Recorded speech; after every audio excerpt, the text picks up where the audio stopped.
Oi, gente. É uma alegria encontrar todo mundo de novo hoje aqui no República Agro para conversar sobre um tema que está assombrando o mundo inteirinho, que é o tema das relações comerciais. Pós-Trump, uma geopolítica está sendo mexida, mas eu quero conversar com quem entende esse assunto para valer, que é o Dr. Luiz Renato de Alcântara Rua, mais conhecido como Luiz Rua, uma figura interessante, conhecido do agro brasileiro. Luiz, para você ter uma ideia, ele é secretário de Comércio e Relações Internacionais do Ministério da Agricultura, uma secretaria que tem hoje um papel central a formar acordos comerciais com vários países do mundo. O Luiz tem trabalhado nesse negócio há muito tempo e tem uma experiência pregressa muito grande. O Luiz trabalhou na área internacional da BPA, da BIEC, principalmente da BPA, que é a área de suínos e frangos, da área internacional. Então conhece muito bem esse mercado global de carnes. E tem uma formação acadêmica sólida. O Luiz é mestre em economia pela Faculdade de Economia do Porto e tem pós-graduação em Piracicaba, na área de agricultura e agronegócio também. E tem formação acadêmica de Economias Internacionais pela Faculdade de Campinas, FACAMP. Então é um homem que tem uma formação acadêmica forte e uma vida profissional ligada à comércio internacional também muito forte. Luiz Rua, é um prazer encontrá-lo aqui no nosso República Agro. Bem-vindo, tudo bem com você, meu amigo? Doutor Roberto, uma honra falar contigo. E o senhor comentou, né, sobre o meu cargo que eu ocupo atualmente, que é o cargo de secretário de Comércio e Relações Internacionais, e tem um dado, não sei se o senhor se deu conta disso, mas nesse ano faz 20 anos da criação da Secretaria de Comércio e Relações Internacionais. O senhor era o ministro à época, o grande fomentador dessa iniciativa, que mostrou ao longo desses 20 anos da importância de nós termos aqui no nosso Ministério da Agricultura uma representação que fale, né, com as outras áreas do Ministério, que fale também com outras pastas da esplanada, para que a gente possa tornar esse agro que vem ano após ano tendo sucessos, tendo recordes nas exportações, nas aberturas de mercado, e muito disso começou lá com o senhor em 2005, então uma honra falar com o senhor e a gente bater um pouco de papo sobre aquilo que está acontecendo em relação às relações internacionais, como a gente está vendo o mundo nesse novo cenário pós, né, alguns acontecimentos importantes que aconteceram nesse início de ano, as próprias guerras que têm, de uma forma ou de outra, também moldado um pouco desse cenário da geopolítica mundial. Então, um prazer falar contigo e vamos aqui bater um papo para falar um pouquinho sobre esse cenário. Luiz, muito obrigado pela lembrança. É verdade, quando eu criei a Secretaria de Relações Internacionais, o meu objetivo era que o Ministério da Agricultura ajudasse, fosse uma espécie de assessor do Itamaraty. Itamaraty é um órgão espetacular, de diplomatas maravilhosos, muito, mas que não tinha uma visão de agro. Então precisava trazer o agro para dentro da relação internacional para a gente continuar avançando no comércio mundial. E depois criei também os adidos agrícolas, que são teus subordinados, todos aí hoje em 40 países de adidos agrícolas. Então você tem um papel muito importante, Luiz. E eu queria começar essa conversa nossa te perguntando como é que é o teu programa, como é que está acontecendo esse ano que está assumindo aí a secretaria. Como é que vai a tua atividade por aí, Luiz? Teus projetos, teu programa, como está sendo a coisa? Olha, eu acho que é uma oportunidade bastante interessante, né, de nós continuarmos um trabalho aqui. O ministro Favro dá bastante atenção a esse tema internacional. Acho que prova disso são as 357 aberturas de mercado que nós tivemos até o presente momento. Isso sem contar as ampliações de mercado tão relevantes para a nossa agricultura, ou seja, quando a gente consegue uma melhoria de acesso, uma facilitação de comércio. Então a gente segue essa linha, essa diretriz do ministro Carlos Favro, uma diretriz da gente gerar oportunidades, da gente trazer de alguma forma ou de outra essa diversificação da nossa pauta, da diversificação dos nossos destinos. Eu acho que os números falam por si. Além disso, a gente tem também dentro do nosso programa aqui e dentro daquelas que são as diretrizes que o ministro Favro tem me passado, e eu estando aqui à frente da secretaria e com um time muito qualificado, um time que também está em constante contato com outras secretarias, por exemplo, a Secretaria de Defesa Agropecuária, tão importante aqui para essa nossa relação. Nós estamos também avançando muito na questão da promoção comercial. E aí, um trabalho em conjunto, o senhor citou Itamaraty, peça-chave nas nossas relações internacionais, naturalmente, a Apex Brasil também, com um papel preponderante, e nós nessa tríade também, junto com o Ministério do Desenvolvimento, Indústria e Comércio, no sentido de nós ampliarmos a promoção comercial do nosso agronegócio.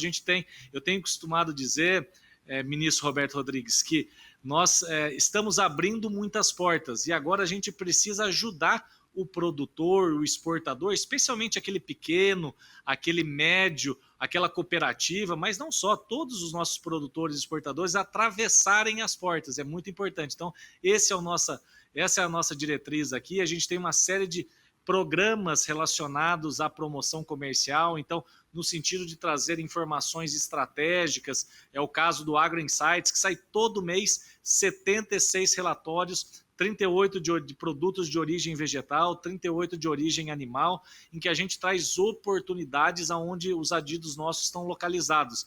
Então, são oportunidades que são repassadas ao setor privado, que é efetivamente quem está no dia a dia, quem faz os negócios, e essa é um pouco da nossa diretriz aqui, de apoiar, né, de, como eu disse, de ajudar esse produtor, esse exportador a atravessar a porta. Para isso, a gente tem também o Passaporte Agro, que é uma iniciativa de que cada vez que nós abrimos um mercado aqui, os nossos adidos vão lá e fazem uma espécie de um passaporte, como o próprio nome diz, ou seja, informações básicas, mas que trazem, de uma certa forma, oportunidades para o produtor, porque nós passamos informações de como fazer o registro do produto no país, se é necessário ter um despachante ou não quem são os principais importadores daquele produto, qual que é o preço médio que vem sendo praticado, para que aí as associações, os empresários possam ter uma noção daquilo que está sendo aberto.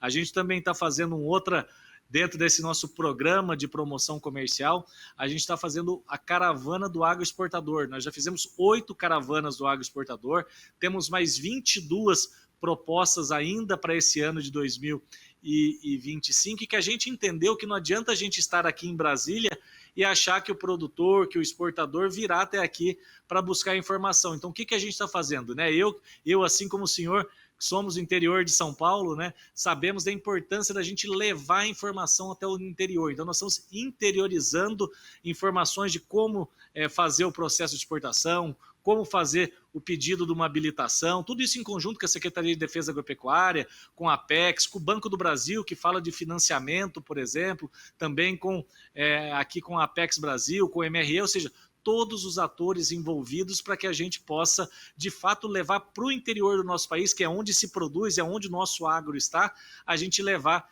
esse tipo de informação. Então, são várias ações, nós já implementamos 7, nós temos 11 no nosso cardápio, vamos dizer assim, de novas ações de promoção comercial, mas são ações que se somam, então, a todo esse trabalho de abertura de mercados, missões internacionais. Só para o senhor ter uma ideia, nesse ano eu já fui em 14 países até agora, esse final de mês de abril. Estamos indo agora para a China, um importantíssimo mercado para o nosso agro, destino de 28% das nossas exportações. Ou seja, a gente tem tentado, e eu sempre costumo dizer, que não adianta a gente achar que vai abrir mercado ou que a gente vai vender para algum país se a gente ficar de trás de uma escrivaninha ou olhando para o computador. A gente precisa, né, no mundo, mesmo com as tecnologias, com essas facilidades, nós mesmos estamos fazendo aqui uma conversa em formato virtual, mas quando a gente fala de comércio, quando a gente fala de negociação internacional, a gente sabe que a gente tem que ir lá, tem que conversar com as autoridades, trazer também o empresariado. Só para o senhor saber, por exemplo, agora lá na China, nós estamos levando mais de 150 empresários do agro, é a maior delegação de sempre que nós estamos levando.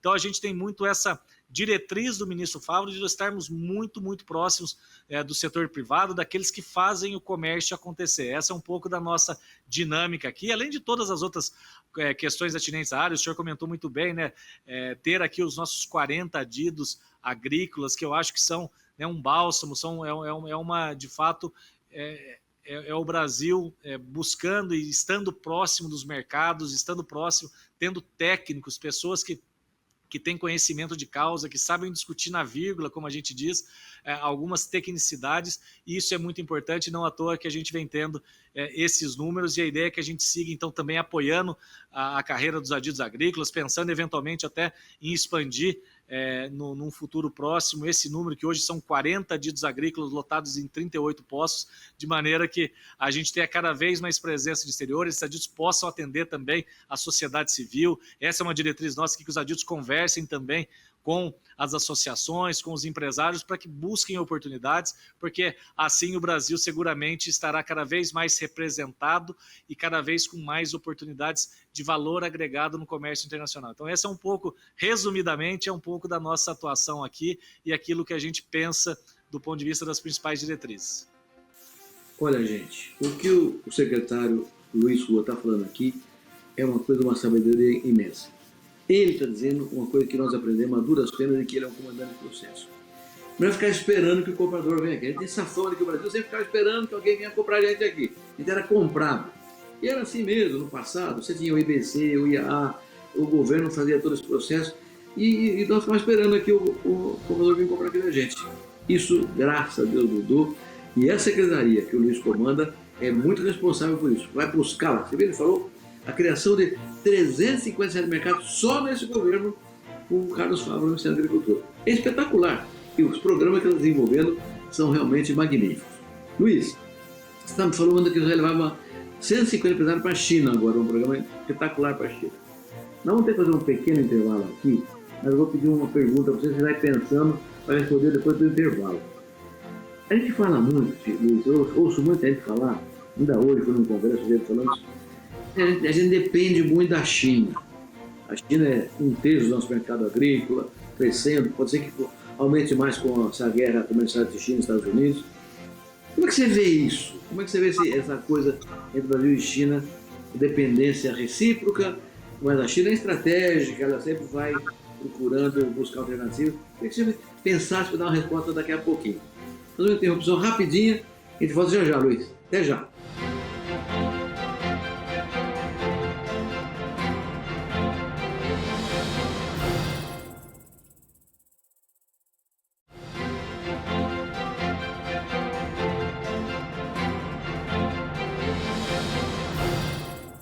Oi, gente. No República Agro de hoje, conversando com o Luiz Rua, que é o secretário nacional de Comércio e Relações Internacionais do Ministério da Agricultura.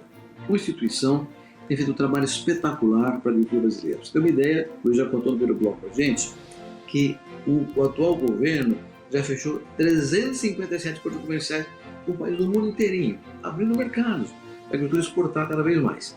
Mostrou também que o Ministério da Agricultura, com a Secretaria, trabalha junto com a PEC, com o Itamaraty, uma ação integrada para a gente melhorar o mercado brasileiro lá fora. E principalmente, porque ele disse o seguinte, nós estamos indo lá fora. Agora mesmo, o Luiz estava me contando no primeiro bloco, está indo para a China, nos próximos dias, com 150 empresários brasileiros. Aumentar o mercado para a China. Aí, Luiz, uma pergunta para você. A China já é hoje o nosso maior mercado, quase 1/3 nós exportamos, agora o negócio vai para a China. Dependemos demais da China, Luiz? Isso é bom, é ruim? Como é que a China vê o nosso processo de acesso ao mercado chinês?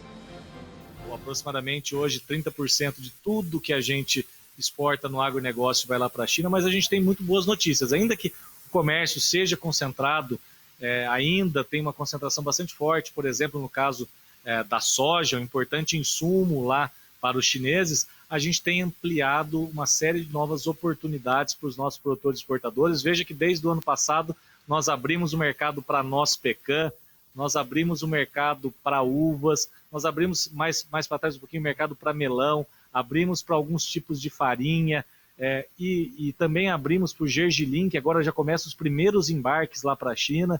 A gente abriu o sorgo, que não sei se o senhor sabe, mas 83% de todo o sorgo que é comprado no mundo, quando a gente fala do comércio internacional, é um sorgo que vai lá para a China. E o grande fornecedor de sorgo para a China, metade do que a China compra de sorgo, são os Estados Unidos. Então, o Brasil, tendo agora a oportunidade de mandar sorgo para a China, eu tenho a certeza que o Brasil, né, e naturalmente, sendo do interesse chinês, o Brasil terá aí um grande mercado no caso do sorgo, assim como será no caso do gergelim. As uvas, por exemplo, agora tem uma delegação de mais de 30 empresários do setor da fruticultura, para que a gente possa estabelecer alguns contatos muito específicos, muito diretos lá com os chineses, para que a gente possa também ampliar, ou seja, a gente tem ainda alguns produtos muito importantes, é o caso da soja, como eu comentei, o caso das carnes, que também o Brasil tem uma participação bastante relevante no mercado chinês, e a China representa muito daquilo que o Brasil exporta, mas a gente também está buscando essas outras oportunidades que eu tenho certeza que no curto, no médio prazo já mostrarão essa diversificação. Então a China é um parceiro estratégico. Eu tive a oportunidade de me reunir muito recentemente com 2 vice-ministros da China, tanto da agricultura como da parte de aduanas, que é a GACC, e reforcei esse posicionamento de um Brasil que está à disposição da China para aquilo que a China precisar também do ponto de vista de novos produtos. O Brasil, é o que eu costumo dizer, o Brasil tem alguns atributos, né, que eu falo que são os ADs, né?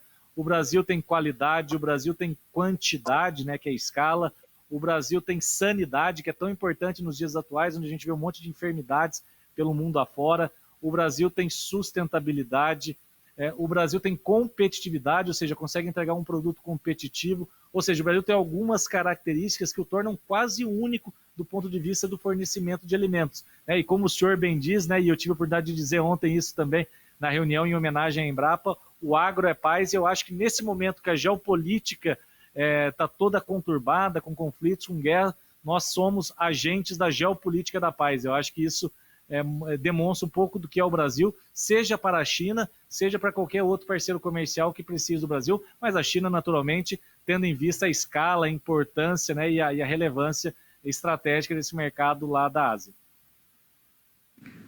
Luiz, vou te provocar um pouquinho mais agora. Seria interessante ter um acordo comercial amplo com a China para garantir esse mercado no futuro por um longo tempo? Olha, os acordos, como o senhor bem sabe, eles são discutidos de maneira multissetorial, então envolve também setores de serviços, da indústria, também da nossa agroindústria, do setor agrícola nosso. Naturalmente, é um mercado muito importante para o Brasil. O Brasil vê na China, como eu disse, né, todo esse parceiro estratégico, e seguramente do ponto de vista da agricultura não haveria qualquer ressalva, pelo contrário, né, a gente apoiaria naturalmente um acordo mais amplo, seja com a China ou seja com outros países ali da região asiática, que também a gente vê um futuro muito grande nesse país. Eu tive recentemente no Vietnã, onde nós abrimos o mercado da carne bovina, mas já temos acesso em outros mercados.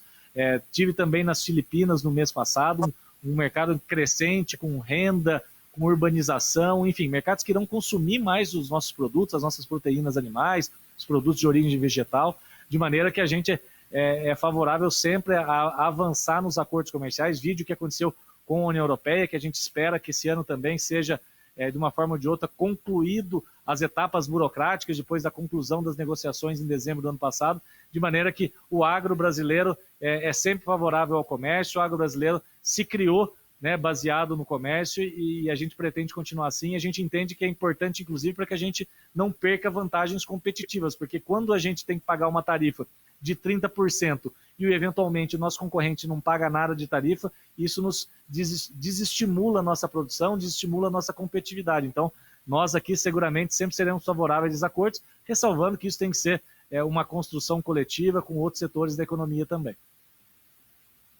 Luiz, falando em outro setor da economia e negociação coletiva, há uma fala muito recorrente de que nós exportamos commodities agrícolas, grão, carne, mas não agregamos valor. Como é que você vê isso no cenário no futuro de curto prazo?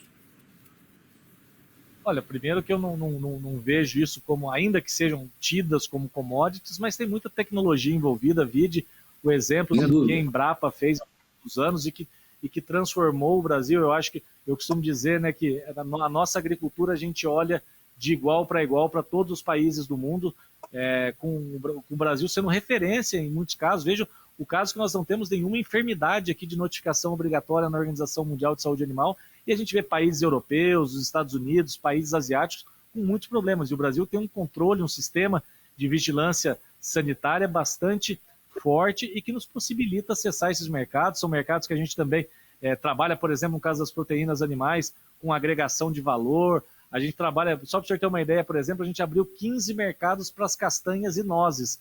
Então, a gente pode dizer, mas um volume de comércio talvez incomparável a outros produtos como a soja, as carnes, o café, o suco de laranja, mas a gente dá esse primeiro passo, a gente dá essas oportunidades e a gente está levando desenvolvimento, especialmente desenvolvimento regional, né? Que as castanhas são lá da região norte. Outro exemplo, a gente abriu mais de 10 mercados para a erva mate brasileira, então os produtores do Rio Grande do Sul, de Santa Catarina, do Paraná, ou seja, a gente levando também, saindo do lugar comum, né, ainda que seja importante a gente manter esses produtos tradicionais da nossa pauta, mas só para o senhor ter uma ideia, por exemplo, no ano passado a gente aumentou 8% a exportação desses produtos, eu vou dizer, não tradicionais da nossa pauta exportadora. E esse ano, de janeiro até abril, a gente já aumentou 20% esses mesmos produtos, mostrando que essas aberturas, que às vezes parecem pequenas, elas vão começando a engatinhar e vão trazendo resultados no médio e longo prazo. Essa é a nossa perspectiva, assim como as ampliações de mercado, né? Quando a gente consegue um pré-listing, por exemplo, isso tudo faz com que a gente democratize o acesso aos mercados internacionais, e isso que a gente tem tentado fazer aqui com essas aberturas, ampliações e essas ações de promoção. Muito bom. Luiz, para a gente ir caminhando para o final do nosso programa, quando a conversa é boa, o tempo passa depressa demais. Você é muito craque, então está sendo muito boa essa conversa. Mas eu queria, caminhando para o final, fazer uma pergunta para você. Essa mexida que o Trump deu no mundo todo, com geopolítica, com o comércio, pode trazer novos ajustes entre o país. Isso permitiria, eu pergunto para você, que o acordo União Europeia-Mercosul fluísse esse ano, Luiz? Você acha que isso vai acontecer? Olha, eu sou muito otimista, ministro, e estive semana passada lá na sede da União Europeia em Bruxelas, estive o mês passado também, a gente tem um trabalho muito forte, né? Nosso embaixador Pedro Miguel lá também, trabalhando, defendendo o nosso acordo. Eu estive lá em várias reuniões com diversas lideranças no parlamento, também na Comissão de Comércio, na Comissão de Agricultura, na Comissão de Saúde, e acho que há um entendimento, sim, de que é importante, nesse momento em que se constroem muros pelo mundo, alguns países, algumas regiões, darem exemplos de que é preciso construir pontes. E é isso que eu acho que o Brasil está disposto, seja lá com a União Europeia. Então, sim, tem otimismo que a gente possa avançar e concluir a ratificação desse acordo até o final do ano, eventualmente até o começo do ano que vem. Estamos trabalhando muito forte para isso, é uma diretriz aqui do ministro Carlos Fávaro para que eu trabalhe bastante nesse tema, junto aqui com os colegas da SCRI, mas acho também que a gente tem que avançar em outros acordos, com o México, por exemplo. Eu tenho sido bastante vocal em defender que a gente tenha um acordo com o México, especialmente nesse momento de indefinições lá no hemisfério norte, com países asiáticos, ou seja, o Brasil tem que estar aberto à discussão. E é aquilo que a gente sempre fala, né? O comércio é uma via de mão dupla. Não adianta a gente só querer vender, a gente tem que vender e tem que comprar. E acho que essa é a nossa perspectiva aqui, é isso que a gente está trabalhando para que aconteça. E eu tenho bastante expectativa, assim, que a gente possa terminar o ano melhor do que a gente começou. E acho que aí a gente já consegue ter sinais concretos de que isso pode acontecer, sim, até o final do ano, começo do ano que vem. Muito bom, Luiz Rua. Eu estou na torcida para que você dobre tudo que está falando aí, que seja cada vez melhor. O teu papel é fundamental para a cultura brasileira, então te agradeço muito e desejo o maior sucesso para você, Luiz. Sobretudo a próxima viagem para a China. Sucesso para os empresários. A sua torcida muito nos honra e conto sempre com seus valiosos conselhos, que são de extrema importância para que a gente siga nesse caminho, que é um caminho que começou lá atrás e que a gente só está dando continuidade aqui. Então, seguimos juntos nessa. Se Deus quiser. Grande abraço, Luiz. Muito obrigado por tudo. Até a próxima. Até lá. Olha, gente, o Luiz deu a sabedoria dele, tem uma questão central. O Brasil é um país aberto para o mundo inteiro. O comércio, ele falou muito bem, é uma vida de mão dupla, de comprar e vender do mundo inteiro. Sem preferir cliente, sem preferir país. Não, nós somos grandes demais, importantes no mundo, nós precisamos cultivar cada vez mais acordos comerciais, e é o papel do Luiz, e faz muito bem. Até a próxima, se Deus quiser.